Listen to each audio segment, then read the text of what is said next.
Tutto pronto e tutto chiuso. Ci sono i sigilli agli ingressi, sono aperte solo alcune finestre nella palestra comunale di Feriore di Selvazzano Dentro, dove è atteso l'arrivo di 35 migranti. Dopo Padova anche Selvazzano, comune commissariato dopo la caduta della giunta guidata da Giovanna Rossi, sta per avviare la fase della gestione dell'emergenza sbarchi.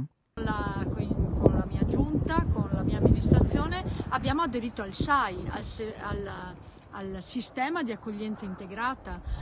L'arrivo di 35 persone in una palestra per carità che non è scolastica, ma è in realtà una struttura unica con servizi igienici dal mio punto di vista inadeguati, perché vedere 35-36 brandine stipate in un unico stanzone mi lascia, ripeto, perplessa e preoccupata. Una frazione piccola, poco servita dai mezzi pubblici, una palestra attigua al nido comunale, ricorda l'ex sindaco Rossi, divisi i cittadini. Vedremo, ci adegueremo. Da una parte c'è il problema che questa gente,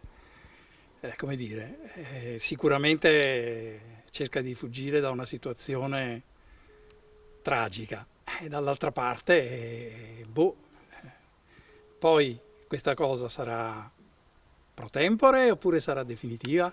Una zona residenziale, questa di Feriole, ai confini tra Selvazzano e Teolo, con l'ex sindaco che aggiunge. Vi assicuro che in questi giorni è stato un continuo ricevere telefonate di persone preoccupate, di persone sicuramente attente allo stato di necessità di queste persone, ma altrettanto preoccupate per il come e il fatto, per esempio, che ci siano anche poche informazioni. Io penso che se ci fosse stato un sindaco e la sua giunta, nel caso se qualcuno poco più di un mese fa non avesse deciso di mandarci a casa, probabilmente le cose sarebbero andate in modo diverso.